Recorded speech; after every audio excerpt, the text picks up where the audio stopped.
નમસ્તે મિત્રો, શ્રી શિવાય નમસ્તુભ્યમ. હું ખત્રી કવિતા આજે તમારી માટે લાવી છું એકદમ ટેસ્ટી અને ચટાકેદાર આપણે પાકી કેરીનું શાક. તો તેની રેસીપી આપણે નિહાળીશું.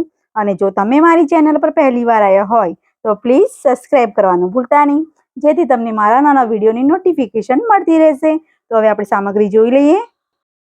તો આપણે આ 2 કેરી પાકી લીધેલી છે અને ઝીણા કટ કરી લઈશું. અને લાલ મરચું 1, તજ, તમાલપત્ર અને લવિંગ લીધી છે 2-3, લીલા મરચાં લીધા છે 4-5, લાલ મરચું, મીઠું લઈ લઈશું પ્રમાણસર, અડધી ચમચી હિંગ, ચણાનો લોટ લીધો છે 2 ચમચી, હળદર લીધી છે અડધી ચમચી, જીરું પણ લઈ લઈશું અડધી ચમચી, આદુનો ટુકડો લઈ લઈશું આપણે થોડો, અને કોથમીર લઈ લઈશું આપણે થોડીક પ્રમાણસર. ડુંગળી લઈ લઈશું આપણે 1 ઝીણી કટ કરીને, અને આપણે થોડુંક દહીં લઈ લઈશું. તો આપણે સૌપ્રથમ પહેલા આપણે તેલ અંદર ઉમેરી લઈશું. તો 3 ચમચી જેટલું આપણે તેલ ઉમેરી લીધું છે. તેલ ગરમ થાય એટલે આપણે જીરું ઉમેરીશું.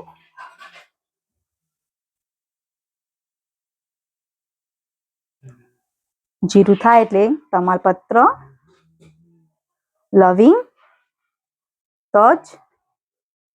તજનો ટુકડો લીધો છે નાનો, ડુંગળી લઈ લઈશું આપણે,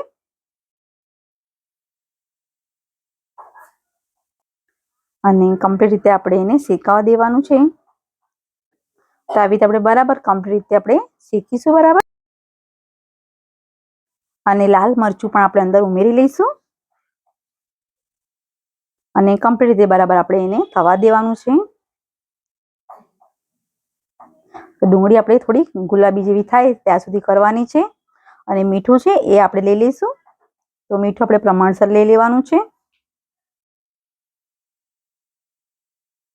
તો કમ્પ્લીટ રીતે આપણે બરાબર એને શેકાવા દઈશું.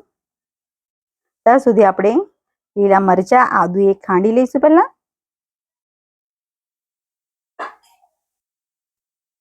થોડુંક મીઠું લઈ લઈશું આપણે અંદર. કેમ કે આપણે ડુંગળીમાં મીઠું લીધું જ છે એટલે આપણે થોડુંક જ લેવાનું છે, વધારે લેવાનું નથી. તો આપણો આદુ અને મરચાંનો મસાલો રેડી થઈ ગયો છે. તો આપણે સાઈડ પર હવે એને કાઢી લઈશું. તો આપણે ડુંગળી જોઈ લઈએ હવે. તો તમે જોઈ શકો છો કે ડુંગળી પણ એકદમ સરસ રીતે રેડી થઈ ગઈ છે. એકદમ ગુલાબી જેવી થઈ ગઈ છે. તો આપણે એના અંદર મસાલો ઉમેરીશું.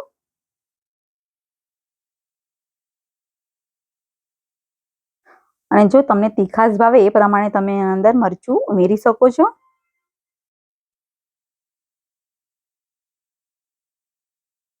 તો આવી રીતે મસાલો આપણે એને થવા દઈશું બરાબર. અને સાથે સાથે આપણે હિંગ રહી ગઈ છે તો હિંગ અંદર ઉમેરી લઈશું પહેલા. અને હળદર. તો બરાબર આપણે કમ્પ્લીટ મિક્સ કરી લઈશું. તો આપણો મસાલો કમ્પ્લીટ રીતે રેડી થઈ ગયેલો છે. અને હવે આપણે તપેલી લઈ લઈશું. અને એની અંદર આપણે દહીં છે એ લેવાનું છે. ખાટું દહીં લઈશું આપણે.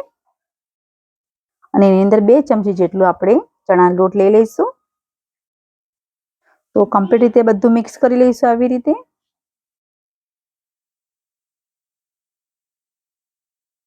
તો કમ્પ્લીટ રીતે મિક્સ કરી લીધું છે. તો આપણે એના અંદર થોડું પાણી ઉમેરીશું.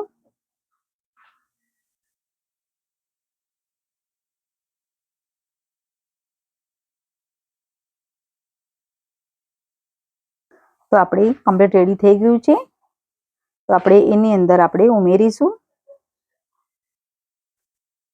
અને હજુ જો તમારે પાણી ઉમેરવું હોય તો તમે ઉમેરી શકો છો, પણ આની અંદર હું પણ થોડુંક પાણી અંદર ઉમેરીશ.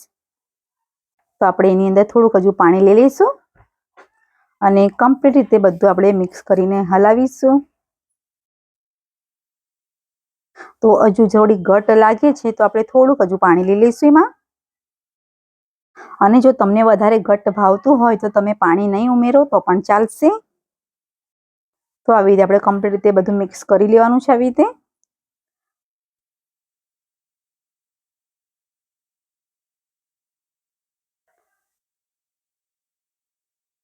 તો તો એને આપણે 5 મિનિટ માટે આપણે થવા દઈશું અને લાલ મરચું છે એ થોડુંક આપણે અંદર ઉમેરીશું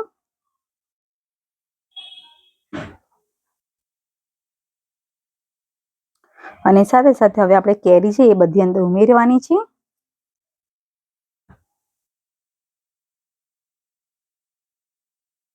તો આપણે પાકી કેરી બધી અંદર ઉમેરી લીધી છે આપણે તો હવે હજુ 5 મિનિટ માટે આપણે જોઈને કમ્પ્લીટ રીતે થવા દઈશું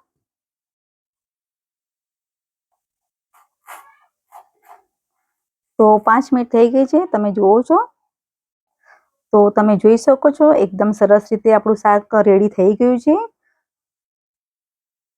તો હવે આપણે એને કાઢી લઈશું અને જો તમને મારો વિડીયો પસંદ આવ્યો હોય તો પ્લીઝ લાઈક કરજો શેર કરજો અને ખાસ કરીને સબસ્ક્રાઇબ કરવાનું ભૂલતા નહીં થેન્ક યુ